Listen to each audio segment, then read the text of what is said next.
Good morning, students. We had already started the fifth chapter, and you have already done major topics of the chapter. Now, let's start with another important topic, that is delegation of authority. So, what is it?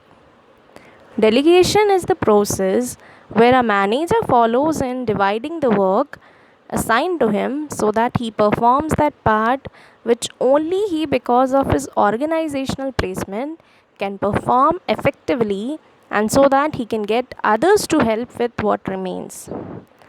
So, what is it? Basically, it is a concept or a process. Why is it a concept?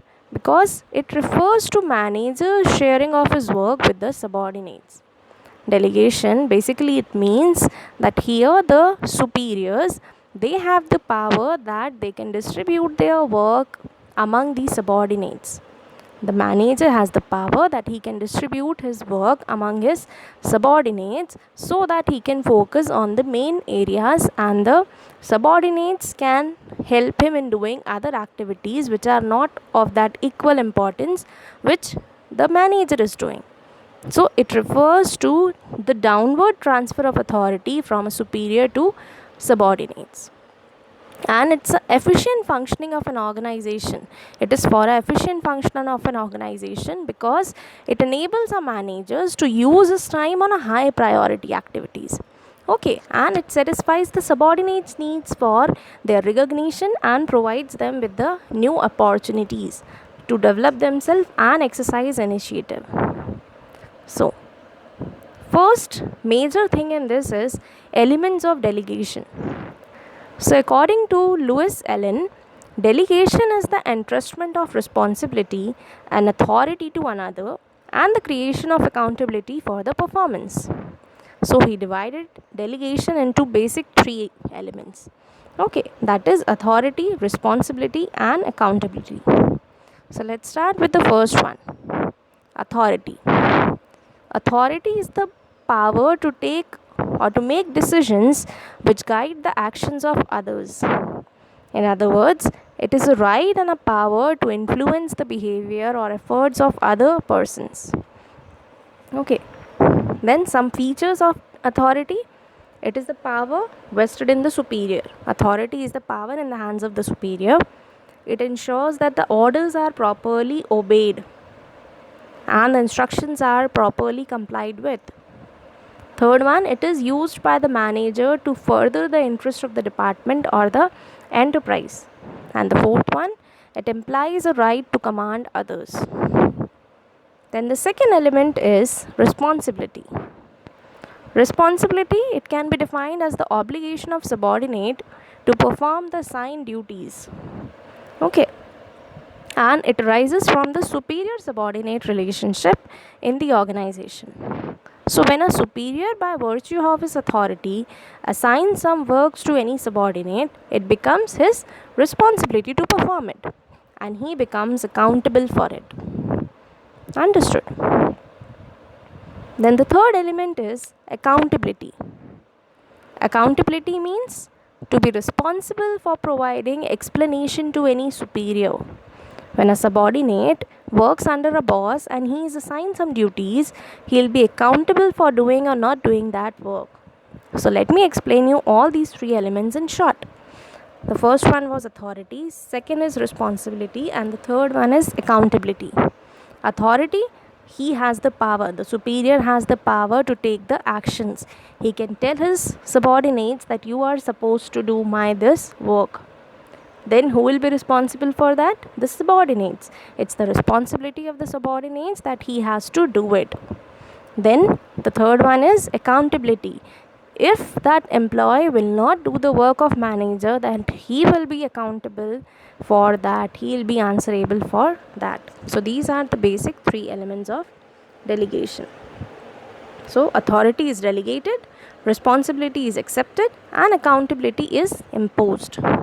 As you can see here, responsibility derived from the authority, while accountability derived from the responsibility. So these are the basic differences or the comparative study of elements of delegation. Authority means power to take decisions. Responsibility means obligation to perform the job. Accountability means answerable for the job. Then the delegation, authority can be delegated, responsibility cannot be delegated, whereas accountability also cannot be delegated at all. Then comes from where it comes or from where it origins. Authority, it originates because of formal position. Responsibility originates from the authority, and accountability originates from responsibility. Then the flow or the direction.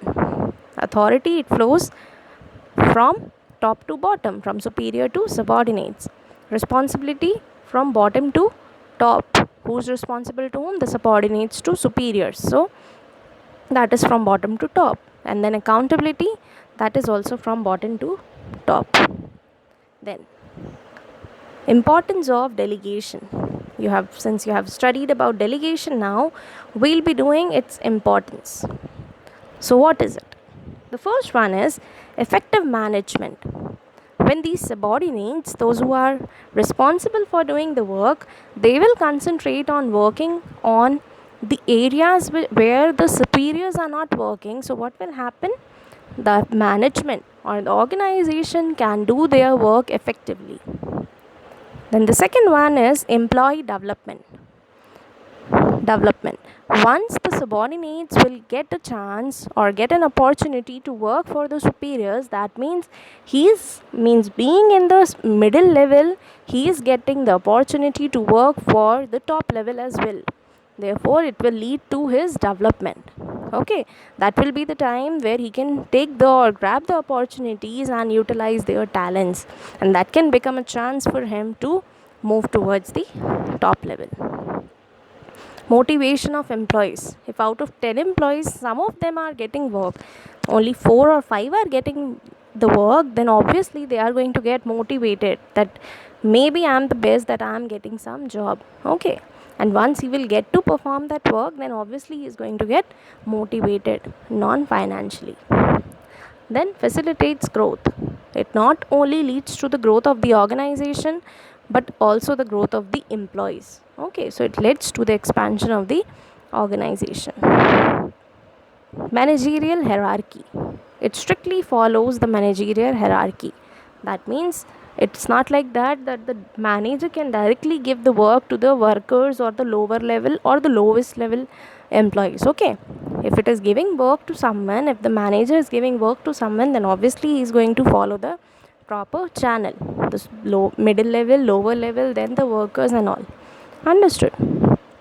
Then better coordination.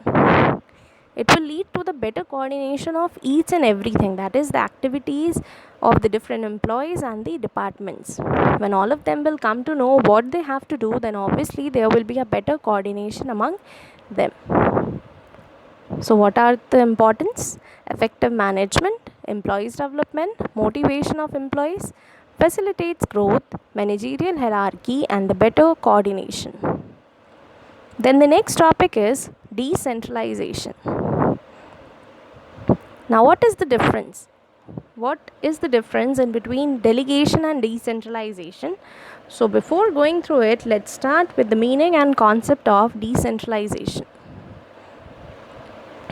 Decentralization is the systematic effort to delegate to the lowest levels all authority except that which can be exercised at central points. It is just a pushing down of authority and power of decision making to the lower levels of the organization. So the centers of decision making are dispersed throughout the organization, and the essence of decentralization is the transfer of authority from a higher level to lower level. So decentralization is the pattern of responsibility resulting from delegation. So now let's see the importance of decentralization. The first importance is reduction of workload of top executives, development of personnel, subordinates will be motivated, quick decision making, promote initiative and creativity, better coordination of activities, and a better control. Now let's see the difference between delegation and decentralization. What does the delegation of authority means?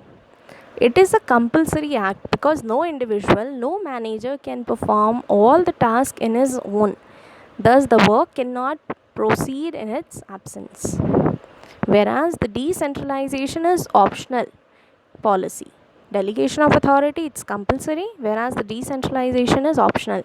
It is done at the discretion of the top management. This work can even proceed in its absence. Then, delegation provides more control by superiors, hence less freedom to take the decision. Whereas in decentralization, there is greater freedom because they have more power to take the decisions. Then scope, delegation has a narrow scope, whereas the decentralization has a wide scope. What is the purpose of this? The purpose is reduction of the workload of an officer in delegation, whereas in decentralization, the purpose is expansion of the authority in an organization. Responsibility. In delegation, it remains with the superior only, whereas in decentralization, it can be given to others also. Then effectiveness, possible and effective in all the organization. In all the organization, work is there, so it is possible that the manager can give his work to others. And decentralization, it is only in large organization. Then relationship, it establishes superior subordinate relationship, whereas in decentralization, semi-autonomous units in the organization.